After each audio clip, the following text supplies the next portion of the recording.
Émilie serra le volant tandis qu'elle roulait sur la route tranquille qui menait à la maison de sa mère. Cela faisait des semaines qu'elle n'avait pas parlé à Denise. Des semaines de messages sans réponse, un silence glacial et une tension palpable qu'elle ne comprenait pas. Aujourd'hui, elle avait enfin trouvé le courage d'affronter sa mère et d'exiger des explications.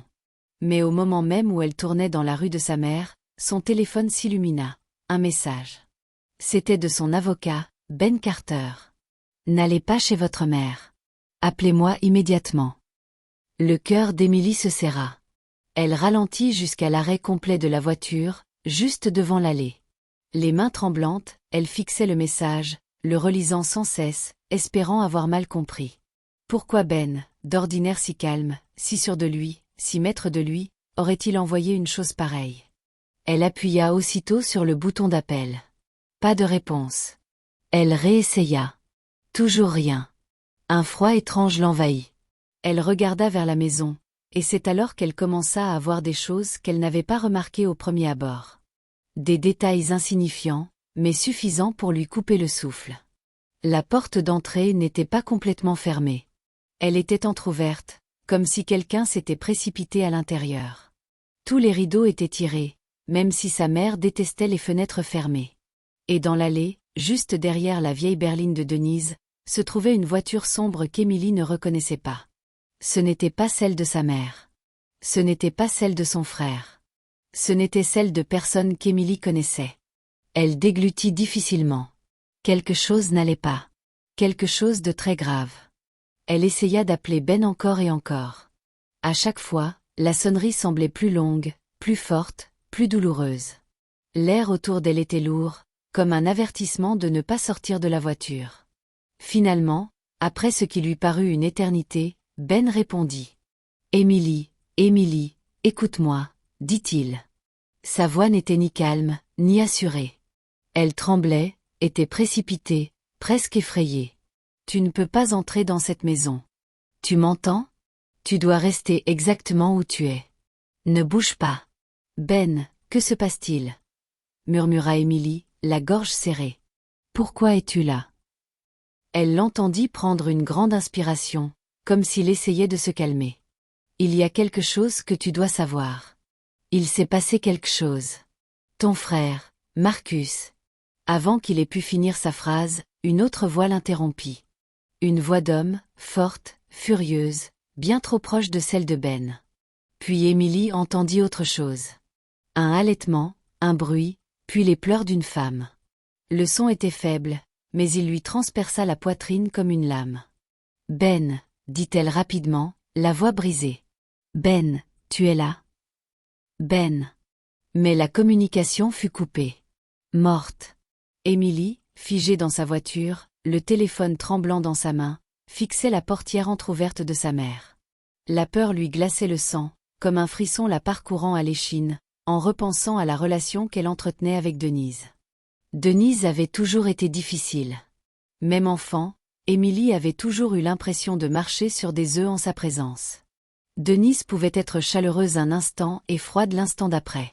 Elle usait souvent de la culpabilisation pour contrôler Émilie, lui rappelant tous ses sacrifices, même quand Émilie ne demandait jamais rien. En grandissant, Émilie apprit à se taire, à maintenir la paix et à porter le poids de la famille sur ses épaules. Mais la plus grande blessure venait du favoritisme flagrant que Denise manifestait envers son fils, Marcus. Peu importe ce que faisait Marcus, aussi irresponsable ou égoïste que cela puisse paraître, Denise trouvait toujours le moyen de le défendre. S'il mentait, c'était à cause du stress. S'il volait de l'argent, c'était parce qu'il avait besoin d'aide. S'il disparaissait pendant des mois, Denise disait qu'il était simplement en pleine crise existentielle. Émilie, en revanche, devait être parfaite. C'était elle sur qui Denise s'appuyait, celle qu'on blâmait pour tous les problèmes, celle qui devait tout réparer. Chaque fois qu'Émilie posait une question, Denise lui faisait sentir qu'elle était ingrate. Et il y avait des secrets, beaucoup de secrets, de l'argent disparu, des décisions immobilières prises dans le dos d'Émilie, des documents signés par son père dont Émilie n'a eu connaissance que des années plus tard. Denise éludait toujours les questions d'Émilie, lui disant qu'elle ne comprendrait pas. Mais Émilie comprenait. Sa mère cachait des choses, de graves choses. Marcus avait aussi sa part de responsabilité dans ce chaos. Plus âgé, plus bruyant et plus imprudent, il avait la fâcheuse habitude d'entraîner sa famille dans des ennuis, des dettes, des disputes, des menaces et des disparitions soudaines. Émilie avait rompu tout contact avec lui des années auparavant, mais il parvenait toujours à se retrouver au cœur des drames familiaux. Et maintenant, Émilie craignait qu'il ne soit de retour. La seule personne stable dans cette histoire était Ben Carter, son avocat. Ben l'aidait depuis la mort de son père. Il était calme, patient et bien plus impliqué dans les problèmes juridiques de la famille qu'Émilie ne l'aurait jamais imaginé.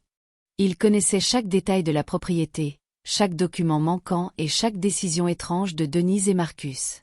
Parfois, il semblait plus inquiet pour la sécurité d'Émilie qu'elle-même.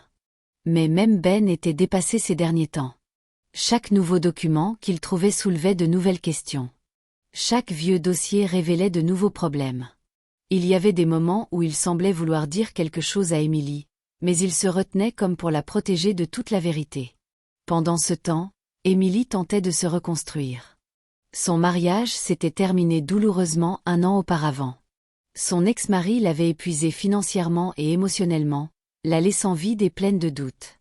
Elle avait emménagé dans un petit appartement et travaillait à temps partiel tout en essayant de reprendre confiance en elle. L'argent était rare et chaque décision lui pesait. Le différend successoral n'a fait qu'empirer les choses. Son père, qu'il avait toujours aimé discrètement, lui avait laissé une propriété et plusieurs comptes. Mais depuis son décès, des documents importants disparaissaient régulièrement. Des modifications étaient apportées sans son consentement. Des signatures qu'elle ne reconnaissait pas apparaissaient. Et chaque fois qu'Émilie interrogeait sa mère à ce sujet, Denise se braquait, se mettait en colère ou restait muette. Ben était persuadé que quelqu'un à l'intérieur de la maison falsifiait les documents de la succession. Émilie avait aussi des soupçons. Marcus avait toujours besoin d'argent, trouvait toujours des excuses et savait toujours tirer profit de la situation. Et Denise était prête à tout pour le protéger, même à blesser Émilie. C'est pourquoi aller chez sa mère était devenu si délicat. Ce n'était pas un simple malentendu. Ce n'était pas qu'une simple tension familiale. C'était d'ordre juridique. C'était chargé d'émotions. Et c'était dangereux. Émilie n'était pas venue depuis des semaines car, la dernière fois qu'elle avait franchi le seuil, elle avait eu un mauvais pressentiment. Sa mère semblait nerveuse. Des papiers manquaient dans le coffre-fort de son père. La vieille veste de Marcus était accrochée à la chaise, alors que Denise affirmait qu'il n'était pas venu depuis des mois. Et quand Émilie posait des questions directes sur l'héritage, Denise changeait de sujet ou accusait Émilie de semer la zizanie. Ben avait pourtant prévenu Émilie. Quelqu'un cherchait à la déshériter. Quelqu'un lui créait des problèmes juridiques qui pourraient lui coûter tout. Quelqu'un était prêt à tout. Émilie ne savait plus à qui se fier, pas même à sa propre mère. À présent, avec l'étrange message de Ben et le silence inquiétant de Denise, Émilie comprit que les problèmes qu'elle avait tenté d'éviter ne disparaîtraient pas. Ils l'attendaient. Juste dans cette maison, un faux document portant sa signature avait refait surface. Ce furent les premiers mots de Ben lorsqu'Émilie parvint enfin à le joindre. Sa voix était basse et tremblante, comme s'il attendait son appel, la peur au ventre. « Émilie, dit-il, le souffle court. Quelqu'un a établi un document légal à ton nom. Info. Il stipule que tu as cédé la pleine gestion du domaine de ton père à Marcus. » Émilie sentit son estomac se nouer. « C'est impossible. Je n'ai jamais rien signé de tel. » « Je sais, » répondit Ben rapidement. « Je sais que tu n'as rien signé, mais le document a l'air authentique. Trop authentique. Celui qui a fait ça avait accès au dossier de ton père et à ta signature. » Elle porta la main à son front pour se calmer. « Ben, comment est-ce possible? Qui ferait une chose pareille? » Ben la coupa. « Émilie, le document vient de chez ta mère. » Son cœur se serra dans la maison de sa mère, où elle était assise, fixant la porte entr'ouverte. « Tu veux dire que ma mère est impliquée? » murmura Émilie, la gorge serrée. « Je ne sais pas, » répondit Ben. « Mais Marcus, je suis presque sûre qu'il est là-bas et qu'il est prêt à tout pour y arriver. » Émilie ferma les yeux très fort en secouant la tête. Il ne ferait pas une chose aussi grave. C'est une escroquerie. C'est criminel. Ben ne répondit pas. Ce silence lui en disait long. Elle se mit à trembler de tout son corps. Elle regarda de nouveau la maison, les rideaux tirés, la voiture inconnue, la porte entr'ouverte. La peur lui glaça le sang. « Je l'appelle », dit soudain Émilie. J'ai besoin de l'entendre de sa bouche. Émilie, attends. Ben a essayé de la prévenir. S'il te plaît, ne fais pas ça. Mais elle avait déjà raccroché. Elle a composé le numéro de sa mère une fois, 2 fois. À la 3e sonnerie, Denise a enfin répondu. Émilie. La voix de sa mère était haletante, tendue, comme si elle avait pleuré récemment. Maman, j'ai besoin que tu me dises la vérité, a dit Émilie, essayant de garder une voix calme. Tu savais qu'il y avait un document avec ma signature? Un truc qui disait que j'avais légué le domaine à Marcus. Un long silence s'ensuivit. Trop long. Puis Denise prit la parole, mais sa voix n'avait rien de son assurance habituelle. Je ne vois pas de quoi tu parles. Ce n'est pas vrai, dit Émilie doucement. Ta voix, tu as l'air effrayée. Je n'ai pas peur, répondit Denise rapidement, mais sa voix se brisa sur le dernier mot. Le cœur d'Émilie s'emballa. Maman, Marcus est là? Dis-moi. Je ne sais pas, murmura Denise. Mais avant qu'elle ait pu finir sa phrase, un bruit sourd jaillit des haut-parleurs. Un bruit sourd, comme si quelque chose tombait. Puis une voix d'homme hurla en arrière-plan. Elle était perçante, furieuse, sans équivoque. Émilie sentit le sang se glacer dans ses veines. « Maman !» s'écria-t-elle. « Maman, qui est-ce? Que se passe-t-il » Denise ne répondit pas. D'autres bruits, d'autres cris. Un bruit sourd retentit. Émilie entendit la respiration de sa mère. Un souffle paniqué, puis un silence soudain, comme si quelqu'un lui avait arraché le téléphone des mains. « Maman !» hurla Émilie dans le combiné. « Maman, dis quelque chose, s'il te plaît. » Pendant un instant, il n'y eut que des respirations haletantes. Puis la communication fut coupée nette, comme celle de Ben plus tôt. Émilie resta figée dans sa voiture, le téléphone collé à l'oreille.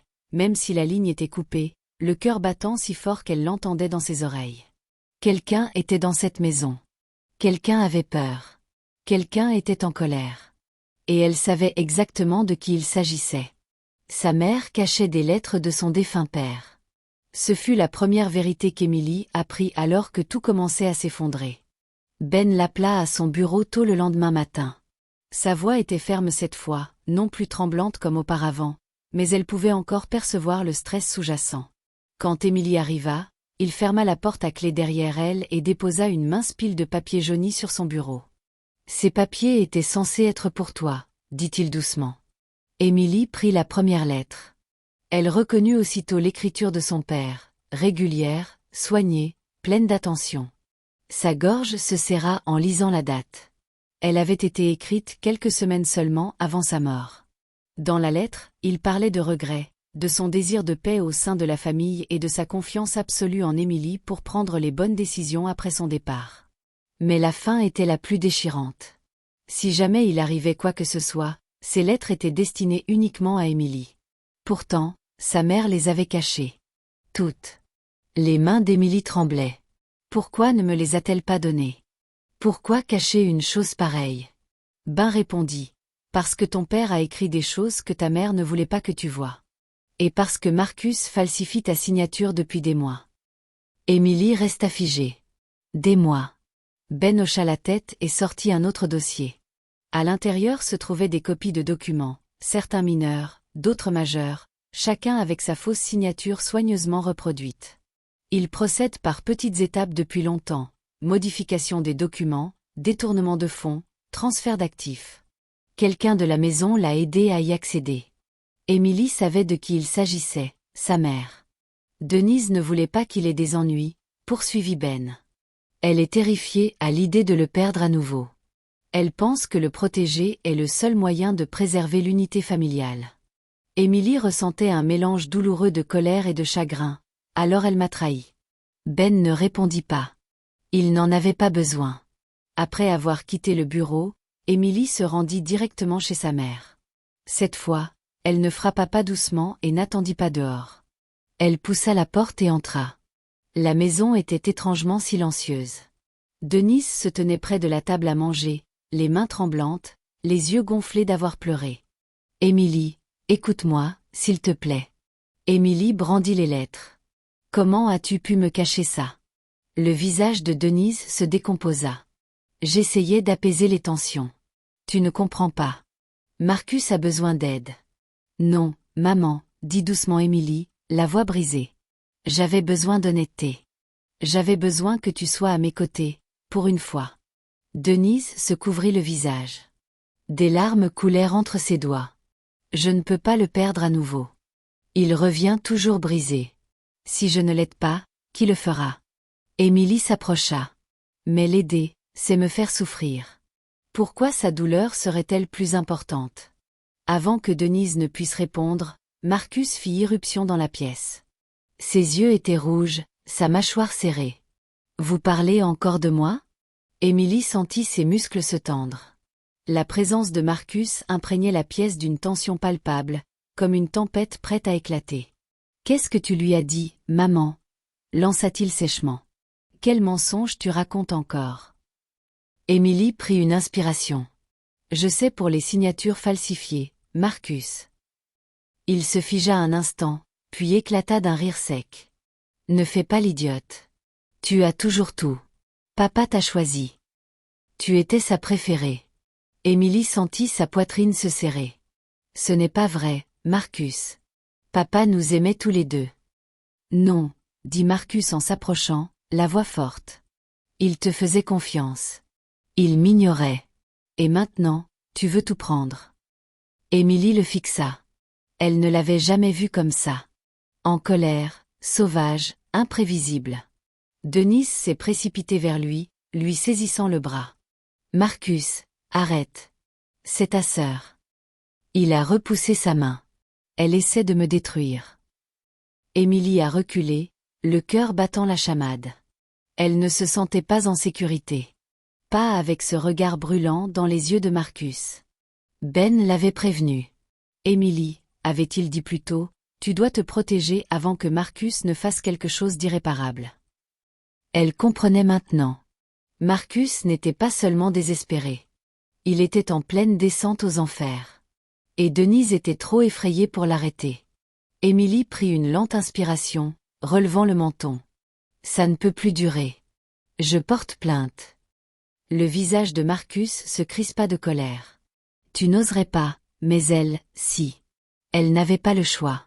Les lettres de son père, sa signature volée, la peur de sa mère. La rage de Marcus. Tout cela menait à une seule vérité.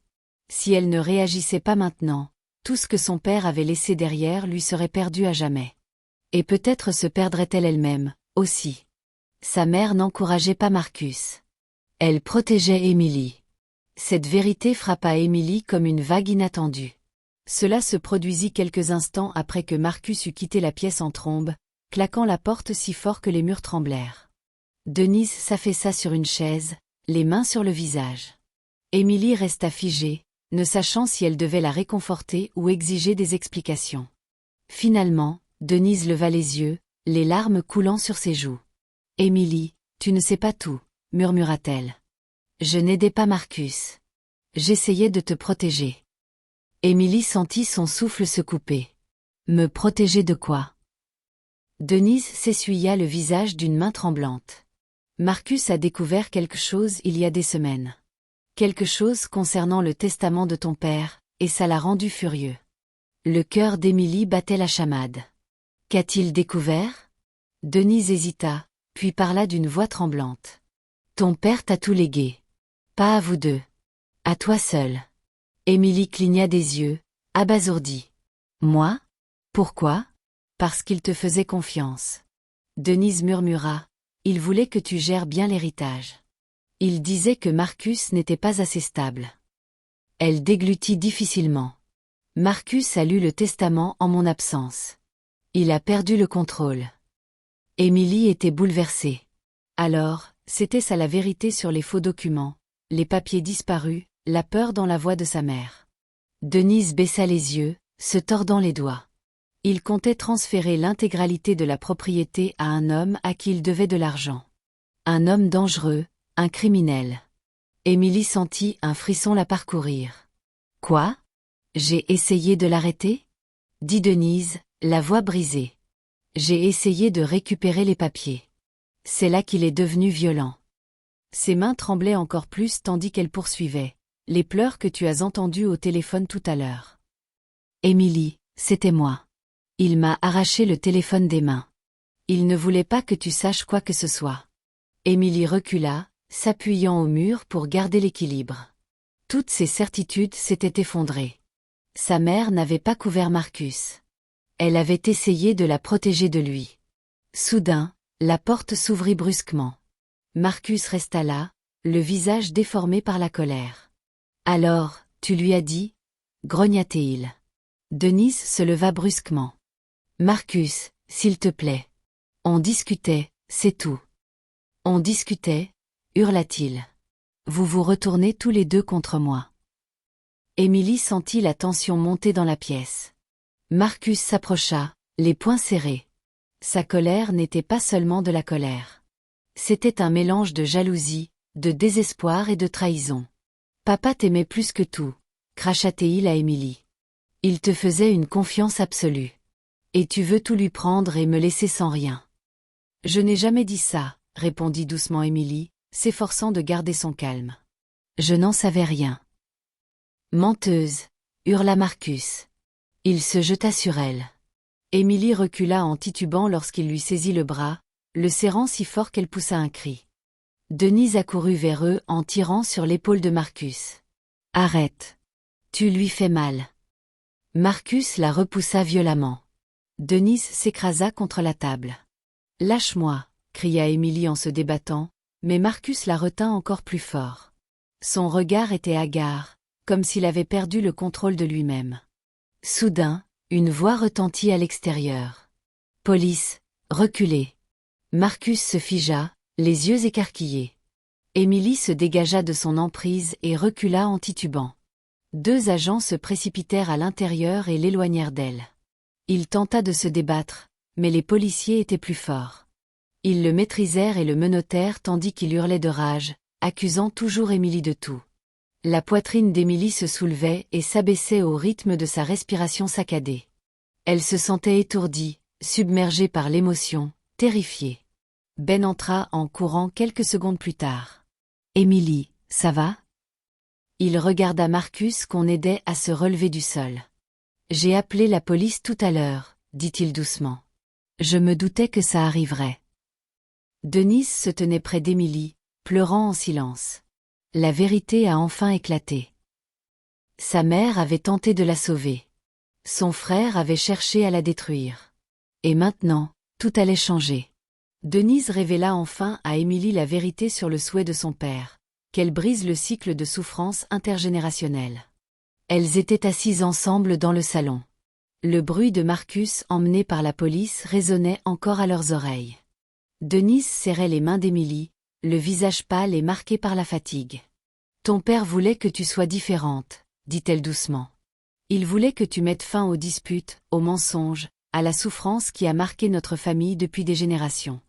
Il te faisait confiance pour bien faire les choses. » Émilie écouta, le cœur lourd mais se calmant peu à peu.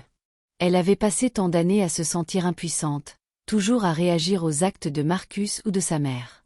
Mais à présent, elle comprenait que son père lui avait fait confiance pour prendre les rênes, non seulement du domaine, mais aussi de l'avenir de la famille. « Je comprends maintenant, » murmura Émilie. « Et je veux le faire, mais je ne laisserai plus jamais personne me contrôler. » Elle passa les jours suivants à examiner chaque document avec Ben. Il l'aida à examiner les faux documents, à récupérer les pièces manquantes et à s'assurer que toutes les démarches légales étaient en règle. Émilie signa elle-même les documents, ressentant cette fois le poids et la force de son autorité. Pas à pas, elle prit le contrôle de la succession, des biens, des comptes et des lettres de son père. Tout cela lui incombait désormais. Non pas par devoir, mais comme une chance de créer quelque chose d'authentique et de durable. Parallèlement, Émilie s'efforçait de poser des limites à sa mère. Elle aimait Denise, mais elle savait qu'elle ne pouvait plus laisser la peur ou la culpabilité dicter leur relation. « Maman, » dit-elle un soir, « je veux que tu comprennes que je ne me laisserai plus entraîner dans des disputes ou des mensonges. Je suis là pour toi, mais en toute honnêteté. Denise hocha la tête, les larmes coulant sur ses joues. Je comprends. Je suis si fière de toi, Émilie. Émilie ressentit un étrange mélange de tristesse et de soulagement. Tristesse pour ses années perdues dans la confusion et la méfiance, mais soulagement de pouvoir enfin faire ses propres choix sans crainte. Ben est resté à ses côtés tout au long de cette épreuve, l'aidant non seulement sur le plan juridique, mais aussi face au poids émotionnel de la situation. Il lui rappelait de respirer profondément lorsqu'elle se sentait submergée et la félicitait d'avoir tenu bon dans les moments les plus difficiles. « Tu as accompli ce que la plupart des gens n'ont pas pu faire », lui a-t-il dit. « Tu as affronté les mensonges, la trahison, et tu en es ressortie plus forte. » Pour la première fois depuis des années, Émilie se sentait enfin elle-même. Elle avait repris le contrôle de sa vie, non par vengeance ou pour prouver quoi que ce soit, mais parce qu'elle l'avait enfin vécu pleinement. Elle pouvait honorer les dernières volontés de son père, protéger ce qui comptait pour elle et construire un avenir fondé sur ses propres choix. Assise dans le bureau de son père un soir, Émilie contempla les lettres et les documents relatifs à la succession posés sur le bureau. Elle inspira profondément, et une sensation de calme et de force insoupçonnée l'envahit. Pour la première fois, le cycle de souffrance semblait pouvoir enfin prendre fin, et elle était la seule assez forte pour y parvenir. Émilie retourna dans l'ancien bureau de son père. La pièce exhalait une légère odeur de son eau de Cologne, de livres poussiéreux et d'encre ancienne. Elle s'approcha lentement de son bureau et prit l'enveloppe que sa mère avait cachée si longtemps. Ses mains tremblaient lorsqu'elle ouvrit la lettre et commença à la lire. Elle y trouvait amour, conseil et mise en garde. Son père y parlait de confiance, d'honnêteté et de l'importance de faire ses propres choix. Il lui rappelait de rester forte, de protéger ce qui était juste et de briser le cycle de mensonges et de souffrances qui hantait leur famille depuis des générations. Émilie se laissa aller dans son fauteuil, laissant les mots faire leur chemin. Elle repensa à tout ce qui s'était passé, les faux papiers, la colère de Marcus, les larmes de sa mère, les avertissements de Ben et la peur qui l'avait étreinte devant cette maison. Elle réalisa à quel point elle avait failli se perdre, se laisser submerger par le passé. Son téléphone vibra, un simple message de Ben. Elle sourit doucement et murmura « Merci de m'avoir envoyé un message, Ben. » Puis, regardant l'écriture de son père, elle ajouta à voix basse « Papa, je comprends enfin. » Pour la première fois depuis longtemps, Émilie ressentit une paix intérieure.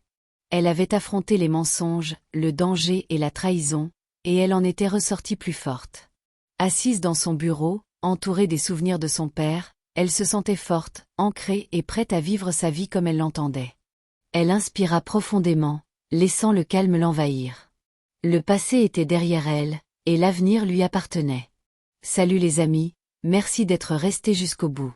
N'oubliez pas d'aimer, de commenter et de vous abonner pour découvrir d'autres histoires passionnantes.